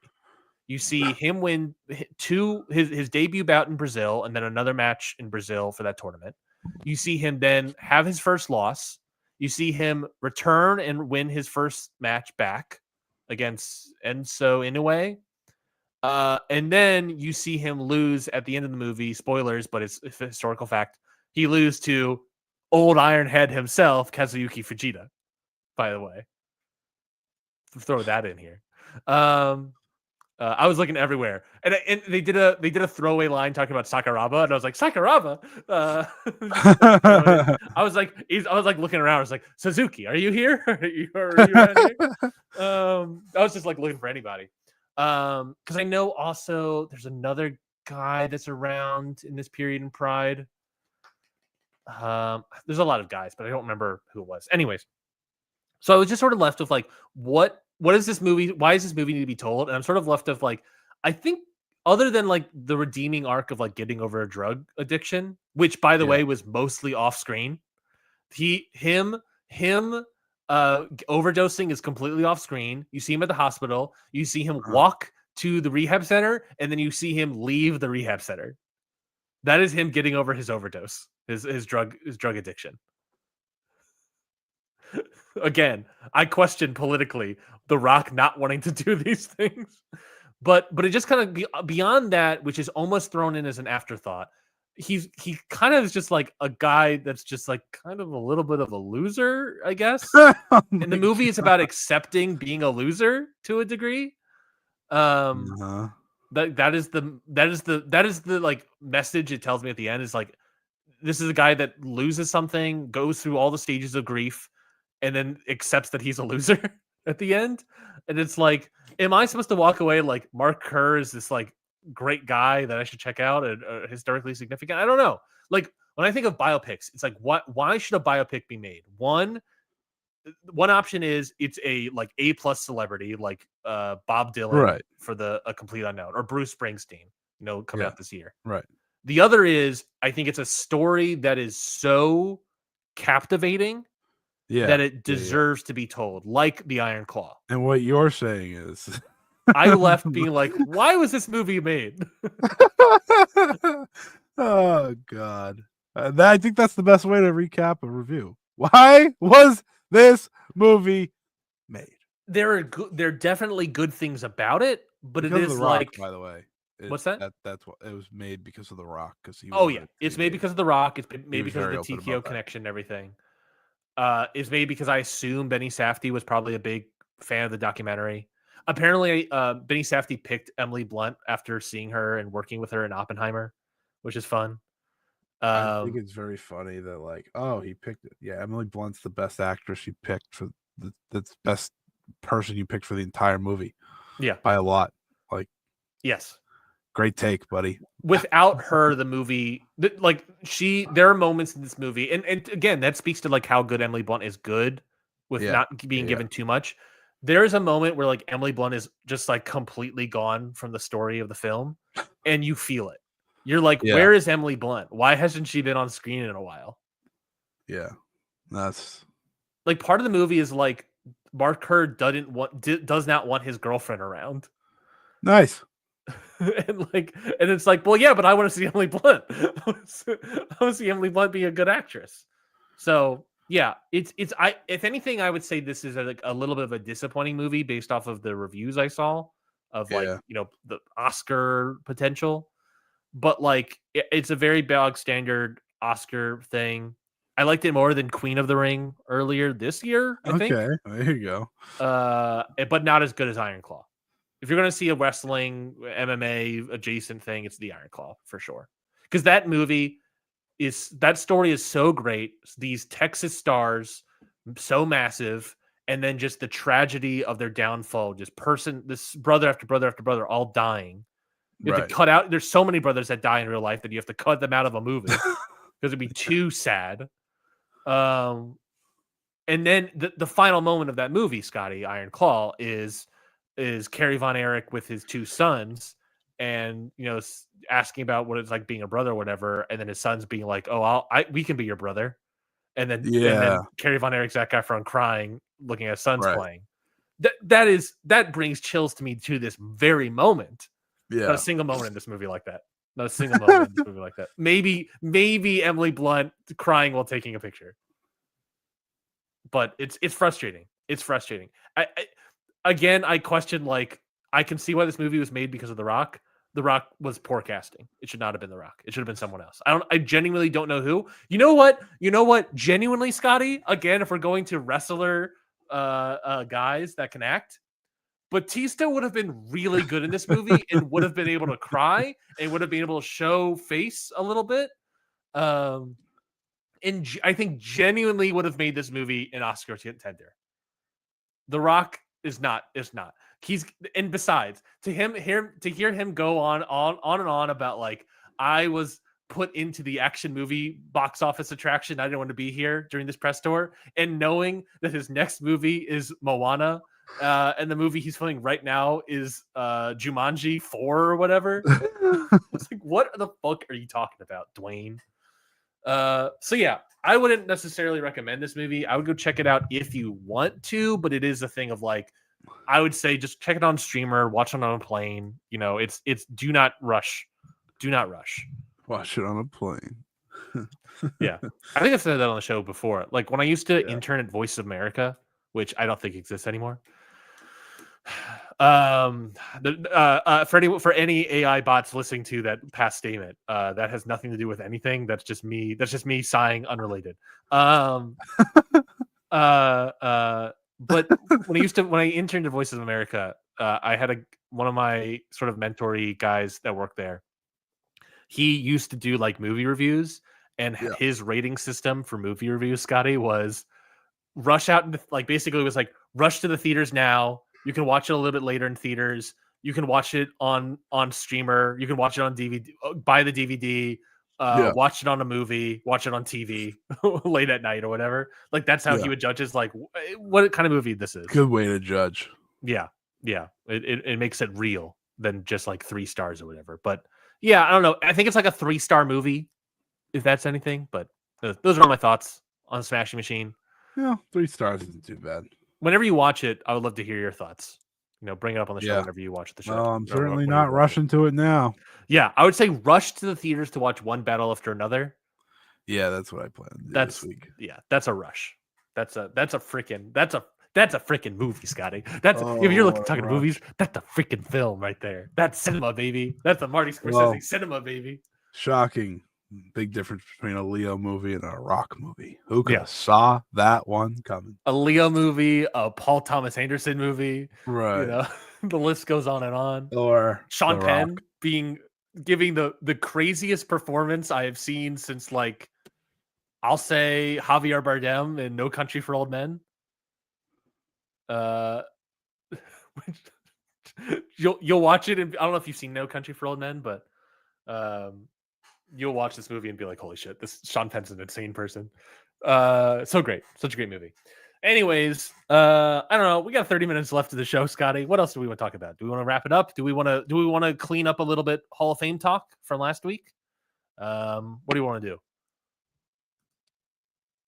I got nothing. You got nothing? All right. Well, then we'll end it here then. Sorry about this episode, folks. Look, we did this, but this was a light week. The only other thing that's happening this Saturday is WWE Crown Jewel in Australia, but like, who cares? I don't. Next week we'll have a little bit more of a conversation. We'll talk KOPW as a preview. We'll talk Wrestle Dream as a preview. Next week's a big show. Yeah, and maybe Big Show will be there. So yeah, there'll be stuff more to discuss next week. I'm sure of it. So, and you know, if anything important comes out of Crown Jewel, I guess we'll bring it up. But I'm sure nothing will. I'm sure. Yeah, it's a show that like not even world title matches are happening. You know, it's just like special singles, basically. Yeah, I'm looking ahead, see if there's anything else. Oh, Mercedes is wrestling in CMLL that week too. Ooh, she's wrestling in Denmark, I believe, as well for her 10th world title. "Quote unquote" world title. World title. Okay. A title that exists in the world is what I meant to say. Yeah, no, that's fair. That's fair.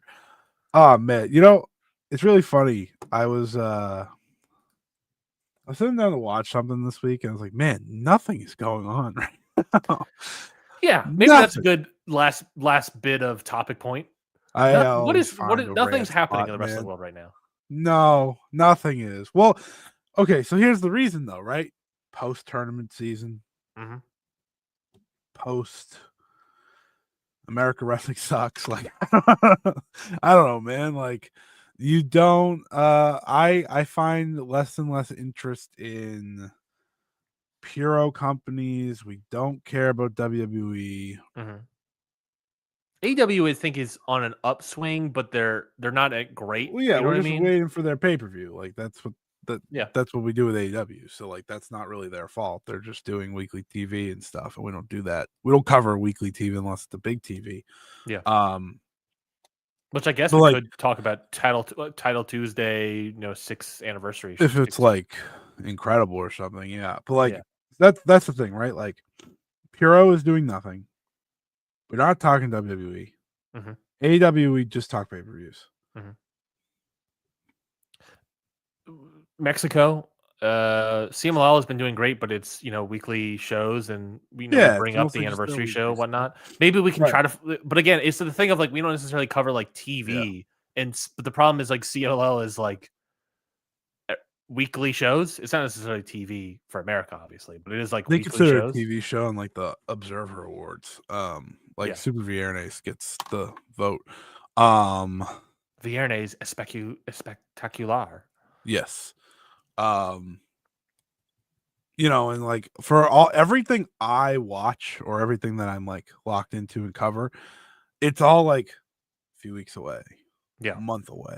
Yeah. Things like that. So like right now is probably the most dead feeling it's been which is funny because like I hear so many different things and whatnot, but when nothing's actually happening, I was like, am I actually watching wrestling? Like, yeah, I'm gonna watch, the one Sari match on Thursday. Mm-hmm. But like again, that's the conversation with Puro. I was on the flagship this week, and we kind of had this conversation because we were talking about Stardom, and it's like if you aren't liking what's happening in Puro, which you shouldn't, for the Which most most part, people probably don't. right? Like this is the time to give this a chance because there's so much, they're so hot right now and popular, and they're building towards other things. It's like that's the difference to me. And like here's the thing, KOPW is in next week. Yeah. And it's like we might have a new IWGP champion. There's a solid chance. we probably will. And it's like, what's there to talk about it? Yeah. We're gonna preview it next week in like probably 20 minutes, and I don't even know what's on the rest of that card. For being honest, actually, yes, I do. Gabe's losing the belt to Suji. Never mind. Never mind. I do actually know, but like again, nothing's happening, and this show today was the epitome of nothing's happening. Our topic points included a Bound for Glory preview where we're not even going to review that show.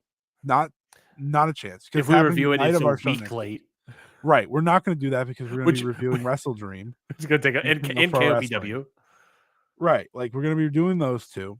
And previewing Marigold Sumo Hall show. If we want to throw that in the week after, I won't even be around because at wedding, I just realized. Oh, yeah. The 26th? 25th, but it's the 25th night, so yeah, no, I get you. Anyways, but like I have that, right? And then like I'm looking at this card. Oh, Sonata versus Drilla Maloney. What? What do you can you believe in 2025 that's the only match that's the only match that can be put together where Scotty is going to say I'm more excited to see Drilla Maloney? That's not even true. I don't want to see. You're more excited to see Sonata? Really? That's the truth? I'm more excited to see Sonata's outfit.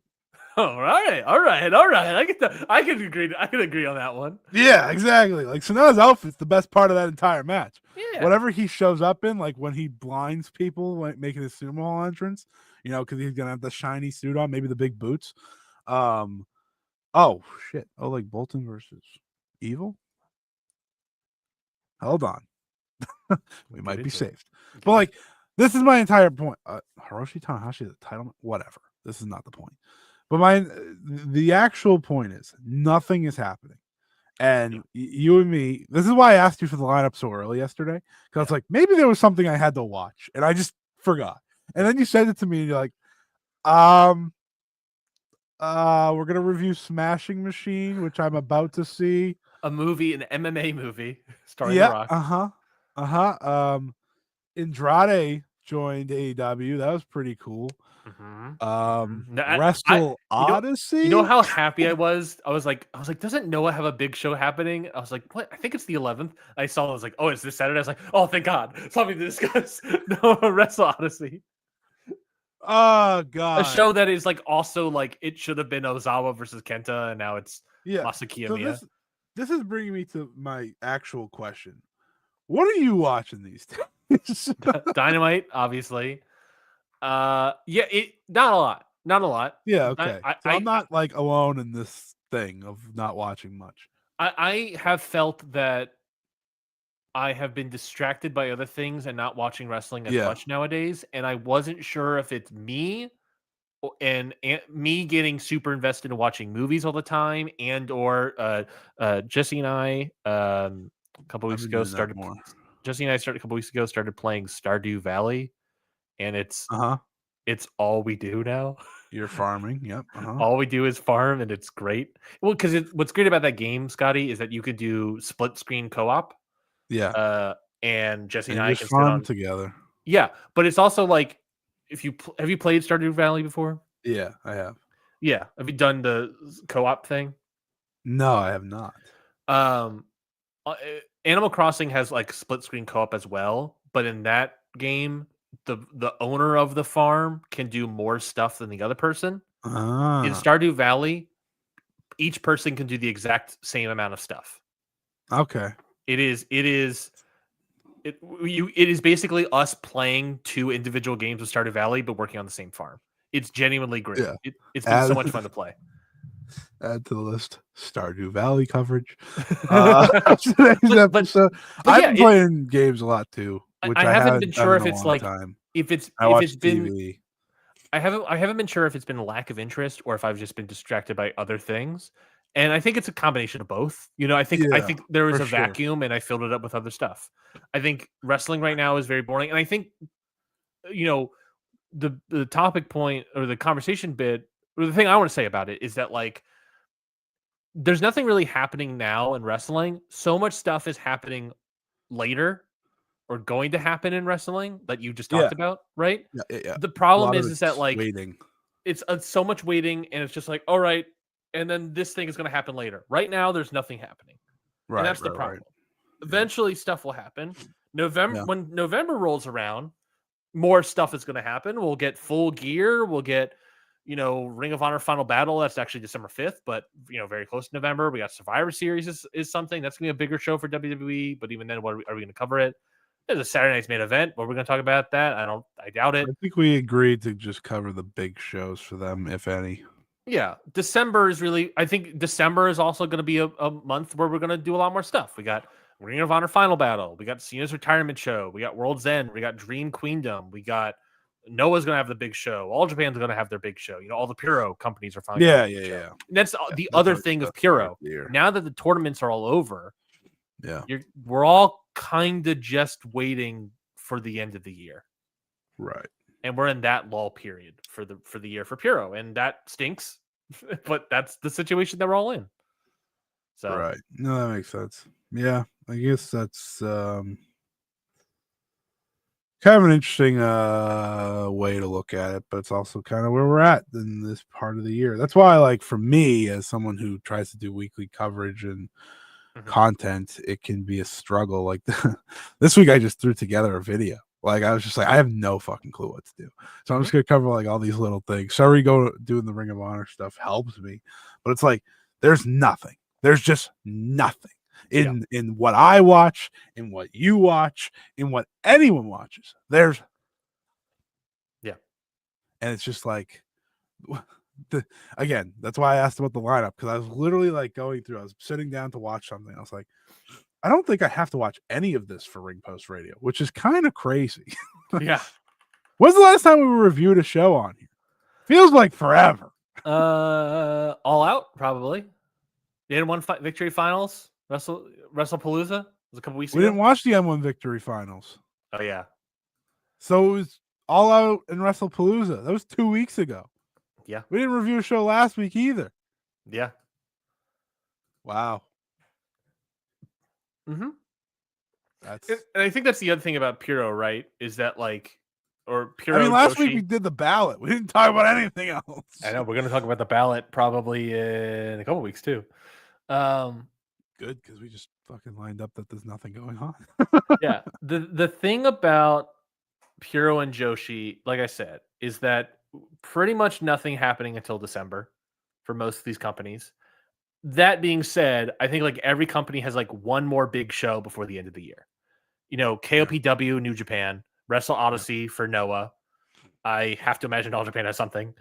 Amari Gold has a Sumo Hall show. Stardom has their show of the Crimson year. Nightmare, right? I think Right. is the name of the show. Yeah, it's the 3rd of November. 3rd of November, yeah. And those are all like they have one last big show before the end of the year, and then it's all the rest of the year. So it's like the filtering out is happening. And look, this is just I feel like we go through this period every year too. I feel like this period happens every year to us. It just, I think, okay, so I think the reason it feels worse this year is because we don't care about any of the other like Puro companies. Well, I think Usually also, we make up for it, right? Like, even today, talking that Noah show is a stretch for us, admittedly. Mhm. You know, because like we talk TNA. I think it's worse because WWE and TNA are worse. That's true. That's Like true. like WWE we have a kinda Crown bringing them Jewel on preview top. we could do and are actively deciding not to do it. We did That's true. TNA just because it'd be funny. It wasn't even funny. It was just sad. Yeah, that's true. But because TNA is like obviously like a shadow of its former self in so many ways. Wow. Yeah, that's true. It is like practically like a zombie that's being held up by NXT. You know, Yeah, that's true. It is a zombie. it's a Oogie Boogie Man from Nightmare Before Christmas, and all the bugs are NXT wrestlers.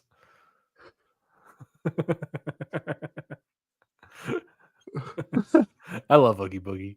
Anyways, yeah, but it's just like I think the reason it kind of sucks more this year is that the American companies are not like AEW is definitely in a better spot than they were last year. Right. Well, at least we had the They're talking one. points of how much the Death Riders suck. That's true. They don't have talking points. That's a great point. They don't have talking point. Like none of these companies have talking points right now because AEW is going well, so there's really nothing to break down, right? We don't have any jokes to be made. It's going well, but not great. Right, but we don't have like the smash in case of emergency thing, you know, like we did last year. Yeah. WWE, we don't want to talk about. We just don't care. We don't want to talk about it. It's boring. Arm's length away from us. Arm's length type stuff. So that's part of it. It's the like and then like I said, TNA just like the third thing for and TNA's just bad. North America is like I said, it's being a propped up zombie. Right. So I guess we got to talk more MLW, I guess is what we're saying. And NWA. And NWA. All right, baby. This is our commitment to becoming an NWA and MLW podcast. We got to look for other stuff. Or we don't. And you can just enjoy Stardew Valley. I can enjoy my stuff. And we can just join up on Sundays and hope for the best. Yeah, well, we'll find out for sure. We'll at least be back next week discussing KOPW, AEW Wrestle Dream. And then the week after that's the reviews of those show, Marigold. The week after that, you will be gone. I guess I can decide whether or not I want to do it solo or with a guest. But at that point, we could probably do it Monday if you wanted to, though. That's a good point too. We could do it Monday or Tuesday or something like that. But I wanted to give you just if we can do it Monday, that's also fine because I want to just give you the breath for the wedding if you needed to it. But if we can do it Monday, that's also fine. Yeah, no, Monday's fine. All right, perfect. And that also gives you a little bit more time to watch Marigold, I imagine.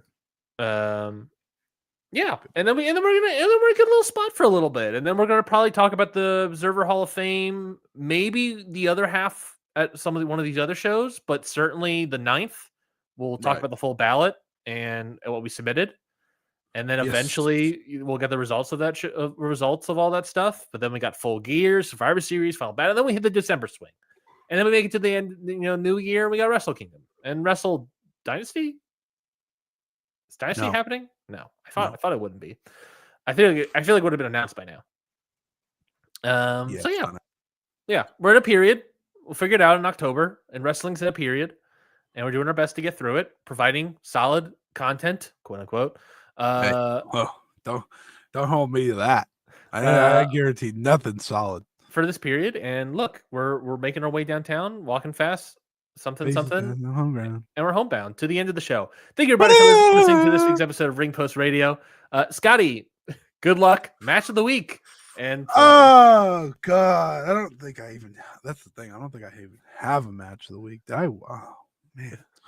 I'm gonna look up the Dynamite card again and just what did I enjoy? What did I like? Wow. Wow. My favorite thing to watch this week, for anyone wondering, was they're doing a Monday Magic version for Joshi now, run by Chigusa. That was Okay. fun. That All was right. on Friday. So I'll just go with Mayu versus Sanka. That was the first match. Mm-hmm. That was fun. It was I 8 heard minutes. saw a lot of great things about that.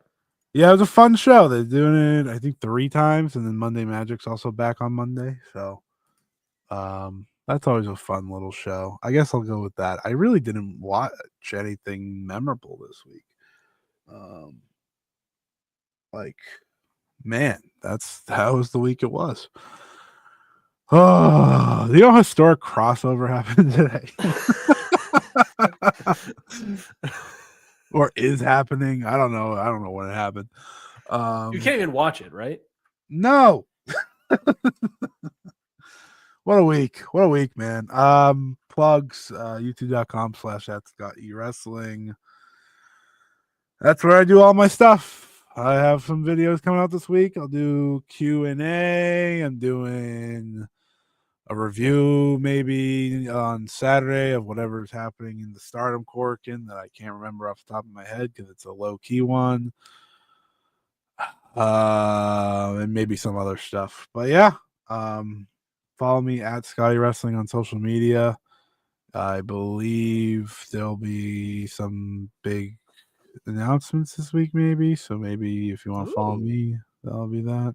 Just trying to think, like, what is the schedule? What is happening this week? We're getting close to a lot of different things, so I do think we're getting a lot of matchups and stuff too. So yeah, follow me, and that'll be that. Looking at the historic crossover card, did not realize it was happening in China this year. Yes, and they it's have also not several Chinese wrestlers on the show as well. Yeah, it's definitely not the usual historic crossover. No, and would you like to know the New Japan representatives for the show? Isn't it just like Kushida and Zack? And Master Wato and Taguchi. Oof. 2 single matches. Everything else, there's 2 Chinese tag team wrestler matches, and then there are 3 Stardom matches. Stardom's sending over a lot of people. New Japan doesn't care. Yeah, Stardom had the weekend off. New Japan is back tomorrow, so that's probably part of it too. Yeah. So yeah, I think that's obviously fair. My match of the week. I guess. My match of the week, I'm just going to take it from Destruction and Kobe since we didn't really kind of talk about it. Weirdly enough, it is going to be that Gabe Kidd Shingo match. Can you believe that match was great? It was. Nope. Great match. Shingo's really good. Surprising. Gabe Kidd, really good in that match too. I think with the right opponent. I think where I'm settling with Gabe Kidd is with the right opponent, he could be really good to great.